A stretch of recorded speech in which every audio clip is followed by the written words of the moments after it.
Welcome, everybody, to today's episode of the Daily Packers Post. I'm Gil Martin. Here we bring you daily videos about your Green Bay Packers. We go in depth every day, Monday through Friday. So hit the like button and subscribe so you never miss an episode. Today, we do what we do every post game, and that is our 10 things we learned from the Packers last game. In this case, their 27-13 win over the Detroit Lions in week one. And this was a great game for the Packers overall. They jumped out on top early and never looked back. So here are the 10 things that we learned. We'll start with number one. The Packers came out and set the tone early.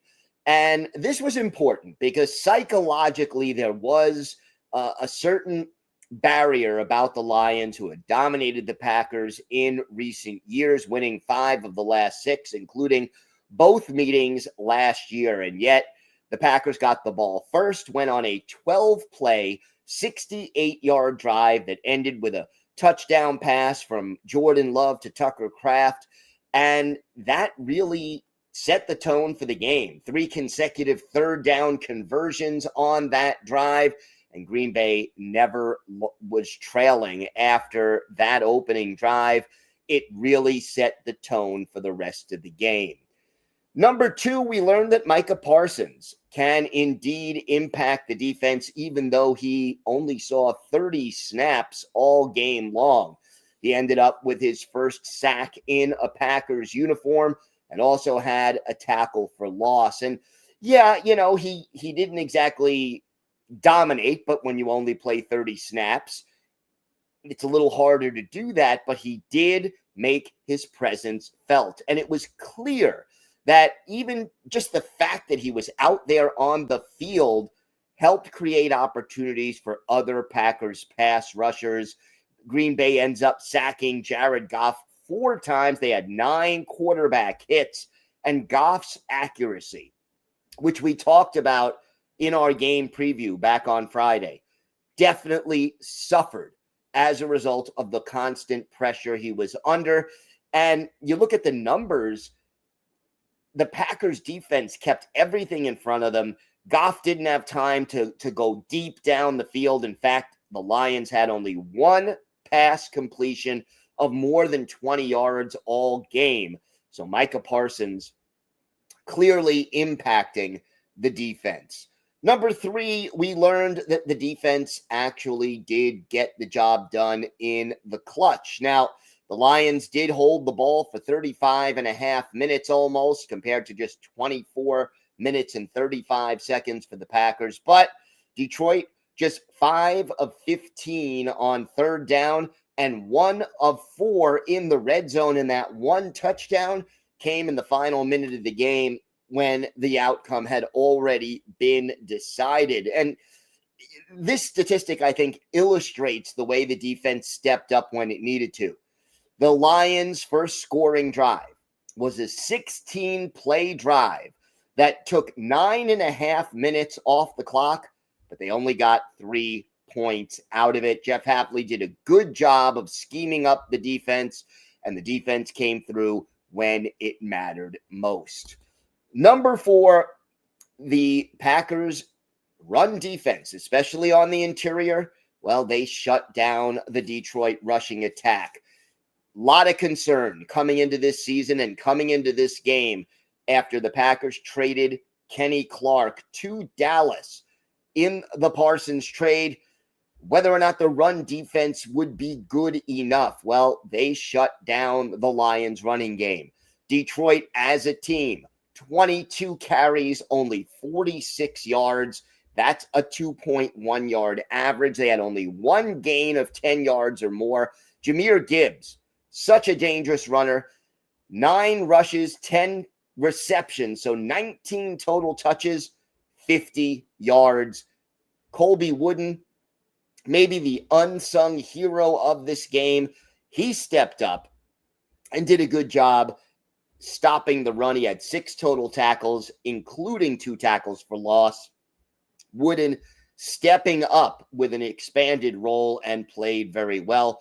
Obviously, the fact that the Packers jumped out to a 10-0 lead and scored the first 3 times they had the football helped force the Lions to pass maybe more than they would have liked. But the defensive unit, the Packers' run defense, came up big and did the job. Number 5, the offense, especially the passing offense, well, they did a great job of spreading the ball around. For the game, 10 different receivers touching the ball, 9 different receivers with at least 1 catch in the first half, but no player had more than 3 catches. Jordan Love, he just kept throwing to whoever was open, and he kept the chains moving. He finishes the game 16 of 22 for 188 yards and 2 touchdowns. That's a passer rating of 128.6.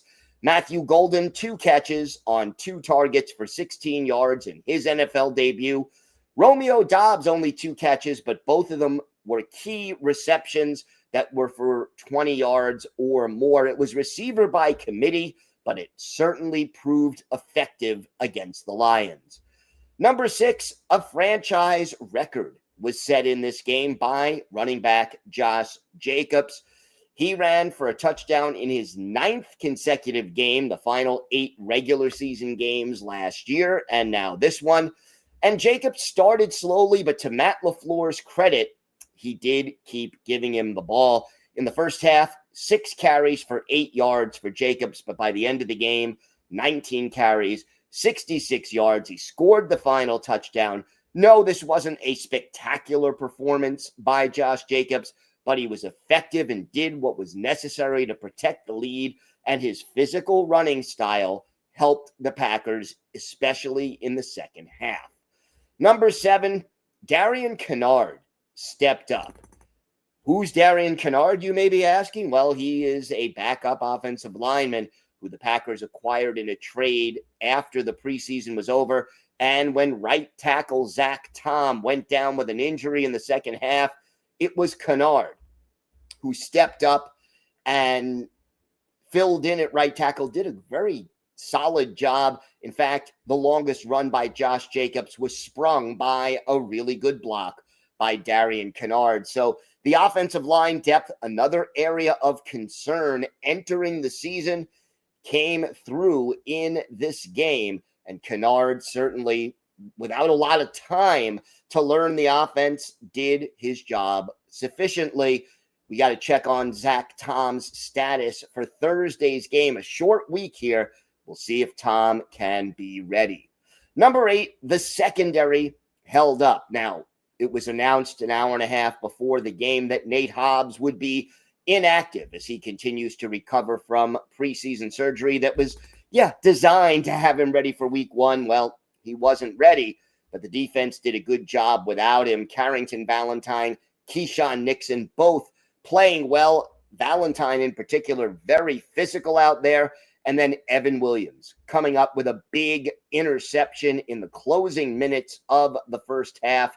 The Lions were in the red zone, and the Packers were able to go into halftime with a 17-3 lead as a result of the strong play by the Green Bay secondary. And obviously, the improved pass rush helping. This was a great game for the Packers of complementary football. Number 9, we learned that, penalties bailed out a potentially big mistake. Jordan Love did not throw an interception, but a defensive holding penalty wiped out what looked like a potential pick 6. It was the right call, but it was one of 2 consecutive bad throws by Love, maybe the only 2 major mistakes he made in this game. I can remember one PTO that he could have handled better. But, the first bad throw should have been intercepted. The second one was, but the penalty called it back. Love needs to clean up those moments, but thankfully there weren't many of them. And number 10, this was a statement game, but now the Packers have a short turnaround. This was a game against the Lions, the team that everybody thinks is the team to beat in the NFC North. The Packers, remember last year, one of the big criticisms, 1-5 in the division, 0-6 against the Lions, the Eagles, and the Vikings, the 3 biggest best teams last year in the NFC.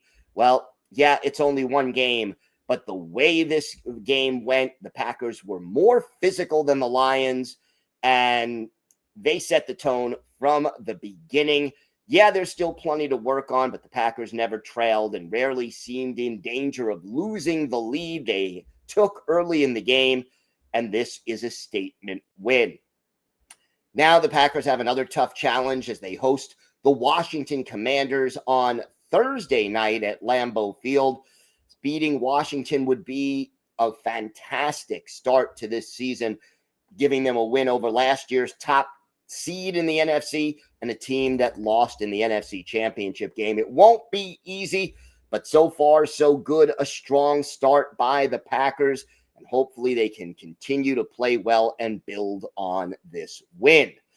Check out our website at thepackerspost.com. We've got in-depth articles Monday through Saturday about the Packers, so check that out. Here on YouTube, hit the like button and subscribe so you never miss an episode. I'm Gil Martin. Thank you so much for watching the Daily Packers Post. Have a great day, everyone. And of course, go Pack, go.